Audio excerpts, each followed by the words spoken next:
Hey everyone, welcome back to the channel. If you're new here, thanks for stopping in. In today's video, I have a sweet treat for you. We're gonna be making up 6 different sweet treat ideas that you can share with friends and family this spring or summer. So let's go ahead and get to the kitchen and get cooking. We might as well start off with a bang and making my favorite, the strawberry poke cake. I'll be using this white cake mix and baking it as directed on the back of the package. Over here in my bowl, I'm putting in the cake mix, 1 cup of water, a half a cup of vegetable oil, and 3 eggs. And as directed, I'm going to mix it for about 2 minutes.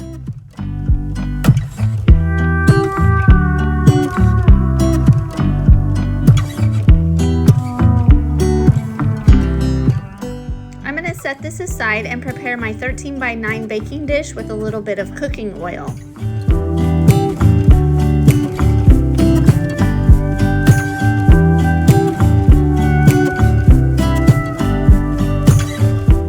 Now I'm just pouring in my cake batter into my baking dish, and then I'm going to give it a little shake just to make sure it's nice and even.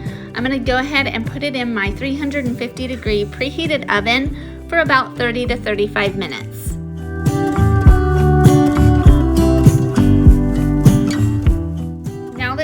Is ready, I'm going to bring it over here to my counter, and I'm going to be using my end of my wooden spoon, and I'm just going to be using it to poke holes all over the top of this cake.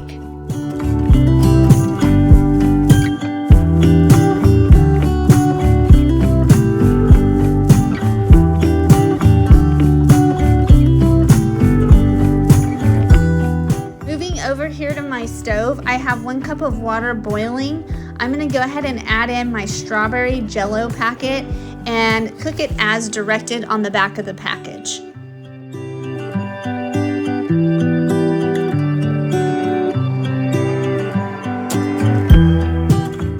Now I'm bringing my jello mixture over here to my cake, and I'm pouring it over top, making sure to get it in all of the holes the best that I can.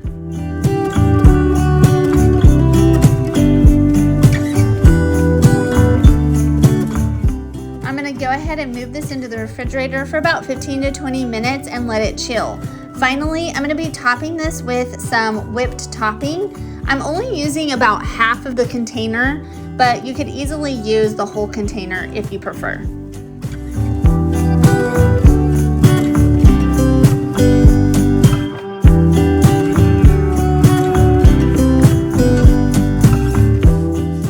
My strawberries all cleaned and cut up, so now I'm going to go ahead and start topping the cake.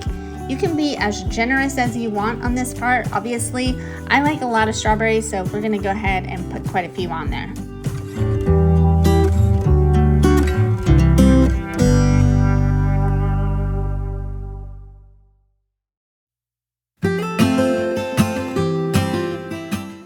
If you haven't already tried the strawberry poke cake, I highly recommend you give this one a shot. It's so sweet and so refreshing all at the same time. You just can't beat it.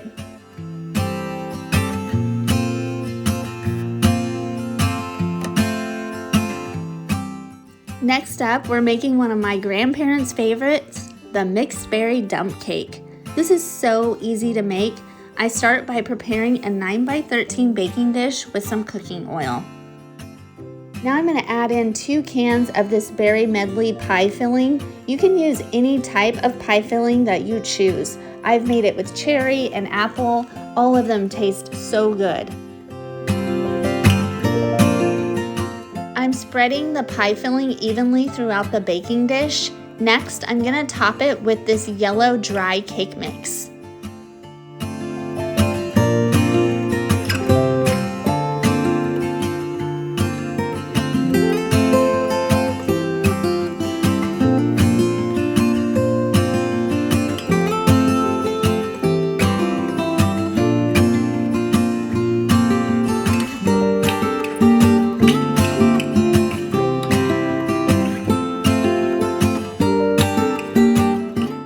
Up 1 stick of butter, and I'm placing it on top of the cake.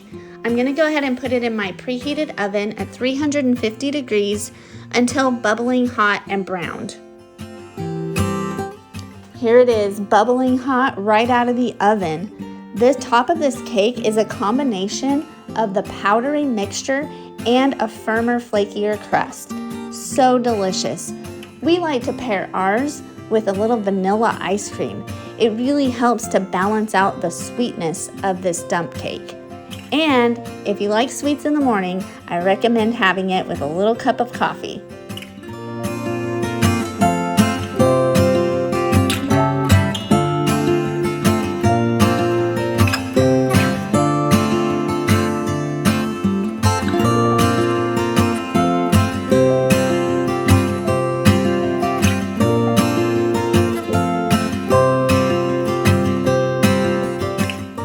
Next, we're going to be making this easy, crowd-pleasing Butterfinger dip. I'm going to start by mashing up some Butterfinger candy bars. I'm using the little ones, so I'm using about 15 of them. However, if you get the regular size ones, you only need about 5 of them. I'm going to put them in a Ziploc bag so that we can crush them up.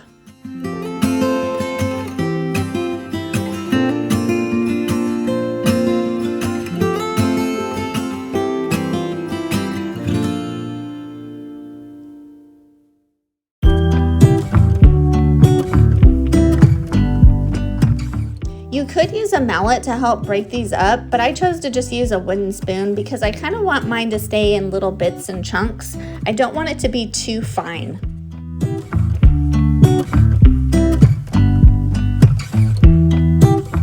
Over here to my medium-sized mixing bowl, I've added in 2 8-ounce softened cream cheese and my bag of Butterfinger. I'm adding in a 1/4 cup of brown sugar and an 8-ounce container of whipped topping. I'm going to use my hand mixer to help me mix this up really well.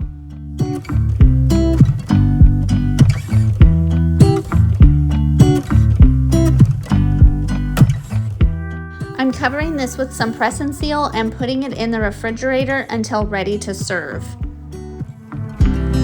This Butterfinger dip should come with a warning label because it is so addicting. I love how easy it is to make, and it's only 4 ingredients. We like to serve ours with vanilla wafers, but it would go great with some sugar cookies, fruit, graham crackers, or even pretzels. This is a great spring, summer, or party dish.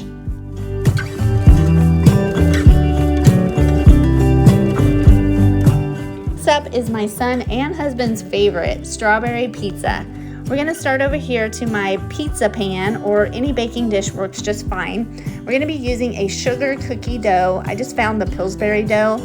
So we're going to get it heated up with our hands and begin working it onto the pan, creating that first layer, which is going to be our pizza crust.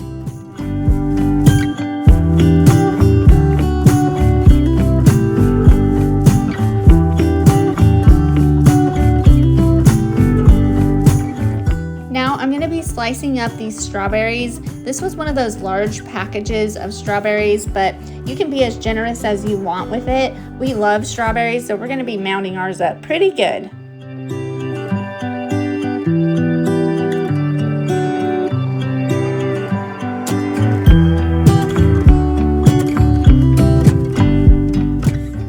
Over here to my large mixing bowl, I'm adding in 1 softened 8-ounce of cream cheese and 1 cup of powdered sugar for now. I'll be adding in a little more later.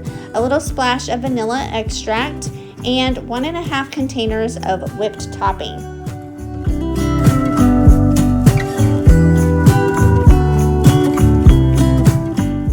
You can use a countertop mixer for this, but I just chose to use my hand mixer. I'm going to be mixing this up really well to make sure that there are no lumps in it.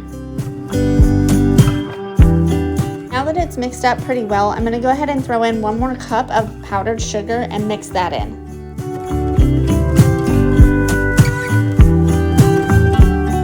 Now that the sugar cookie crust is ready, I'm setting it aside for about 20 to 30 minutes to let it cool down. I want to make sure that it's completely cooled off before I add the cream cheese Cool Whip layer. I'm using this spatula to help me create an even layer the best that I can.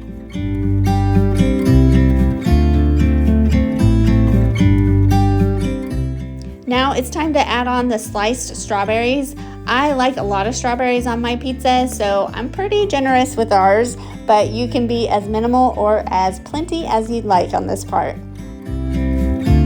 Finally, I'm going to be topping our pizza with this strawberry glaze. This can be tricky to find at the grocery stores, but I usually find mine in the produce section. It's usually like underneath the counters where maybe like the caramel dipping sauce is.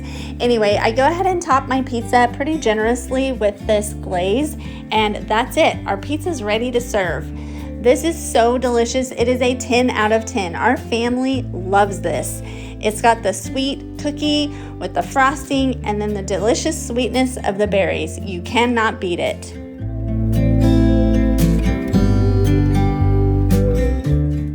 Next up, we're making these super fun spring confetti peanut clusters. Over here to my slow cooker, I'm going to be adding in 1 brick of almond bark. You can add in chips or the brick, it doesn't matter, either works. I have my slow cooker set on low, and I'm going to be watching it and stirring it about every 10 to 15 minutes just until the brick has melted down.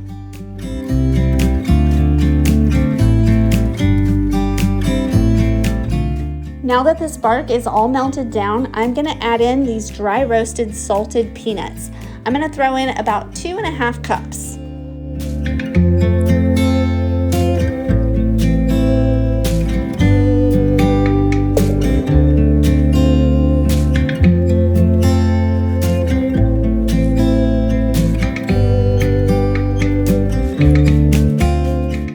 I found these super cute spring sprinkles at Walmart the other day, so that's what I'm going to use to be decorating my peanut clusters.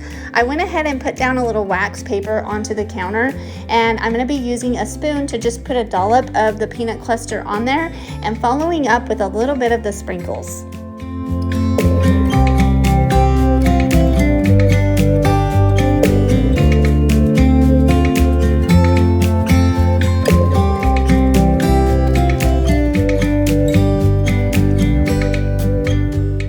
Not only are these a quick and easy sweet treat to make, they are so fun because you can top them with any color to match your theme.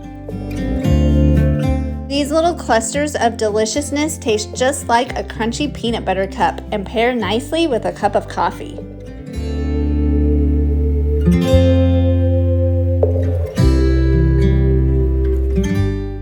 Finally, I'm trying out a new recipe. It's a no-bake strawberry cheesecake. For the crust, I'm adding in 2.5 cups of crushed graham crackers and 1 stick of melted butter. I'm going to mix it really well and make sure that the graham cracker is coated.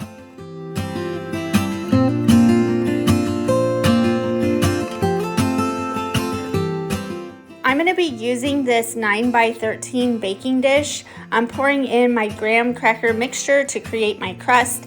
I'm using my spatula to help me press the crust down firmly. Once I have it nice and pressed, I'm going to go ahead and put it in the refrigerator to chill for about 15 to 20 minutes.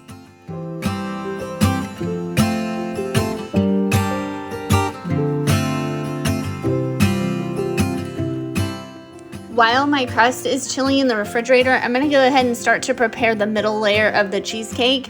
First, in my mixing bowl, I'm adding in 1 8-ounce brick of cream cheese and 1 cup of powdered sugar. I'm using my hand mixer to mix this up pretty well, and then I'm going to fold in 1 8-ounce container of whipped topping.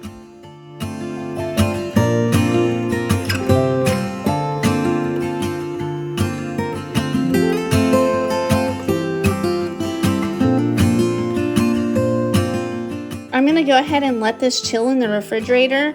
Over here, I've had my strawberries soaking in a little vinegar and water, and now I'm going to go ahead and start to slice them up into little tiny thin slices.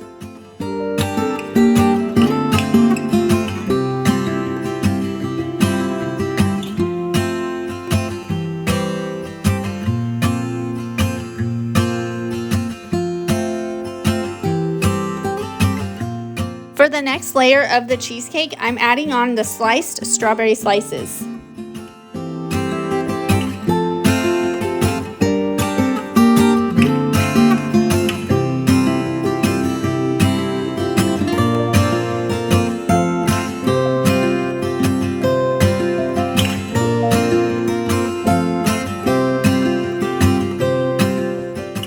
Last, I'm going to be topping it with another 8 ounces of whipped topping.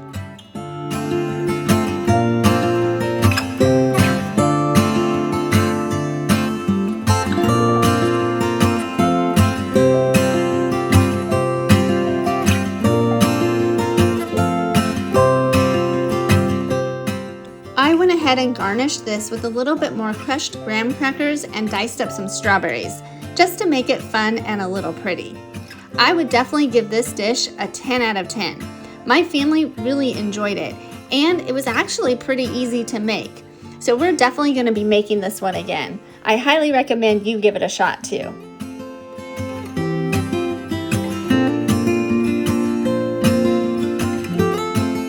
Alright everyone, that's going to wrap up this video. I hope that you enjoyed and found some inspiration to get in your kitchen and make some sweet treats for your friends and family.